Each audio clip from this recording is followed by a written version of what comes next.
Hello everyone, I hope you are doing well. Today we will talk about how to turn on show location on the application of REDnote. You will click on REDnote app. In this sign of me, you will click here. Then we go to this sign of edit and you will click here on edit profile.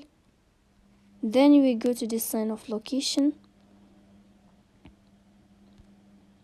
After that, we click in this sign of show location.